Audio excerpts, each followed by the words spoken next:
Friends, welcome to all of you in my English channel Elite English Club, and today I brought for class 12 chapter 3 from Flamingo book Deep Water. So let's start.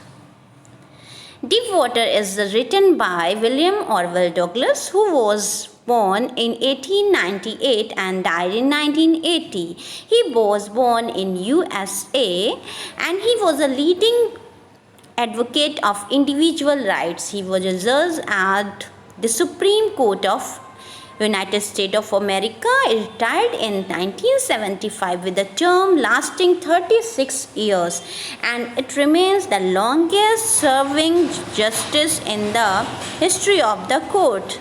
And this following excerpt is taken from Of Men and Mountains by William Douglas. So let's start. This is the introduction, and here we are knowing that from a famous book of Douglas, Men and Mountain, this extract has been taken, and the author tells us about the how he overcomes the deep-rooted fear of water. We learn that the author develops fear of water following two very dreadful incidents.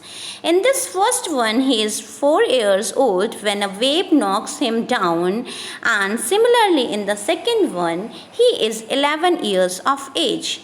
A bully throws him in the deep end of the pool and almost drowns. Thus, having gone through such scary experiences, he fears water deeply. However, he does work really hard to overcome it.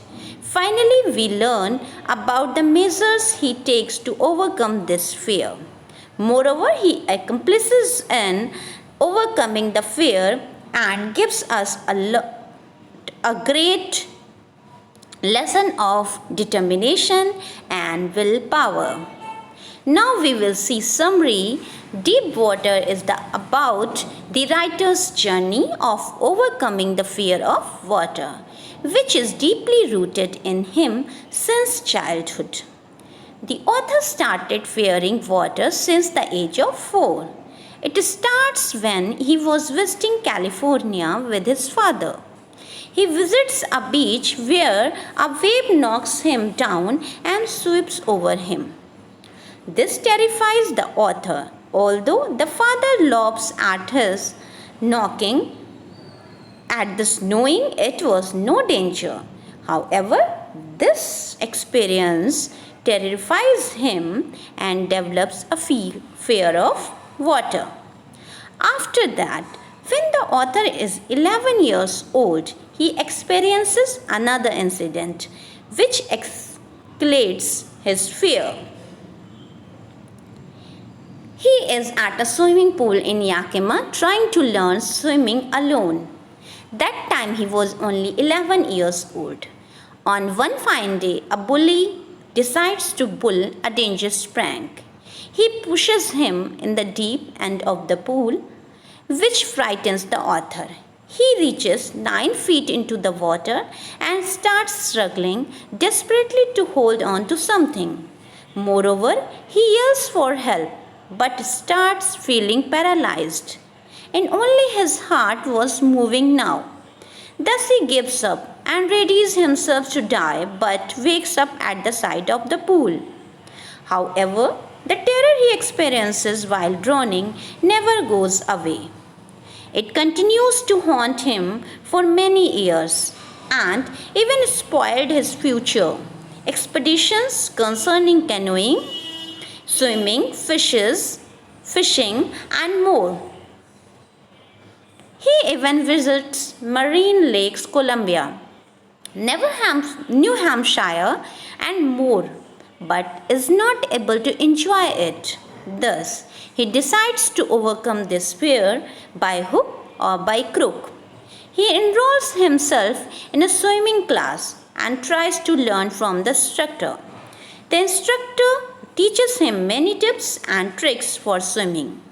He begins with the inhaling and exhaling part when he practices it for many weeks.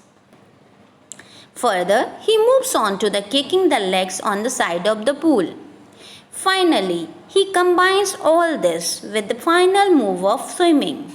Although the author knows how to swim, he is still terrified of water.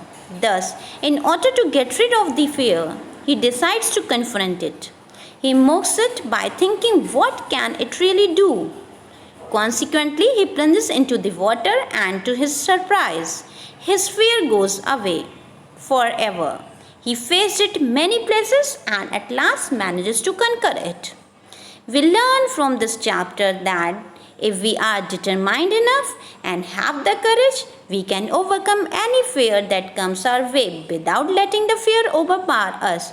So I hope this chapter you liked it and you got the message of the writer also as well. So keep watching my video and do not forget to share and like.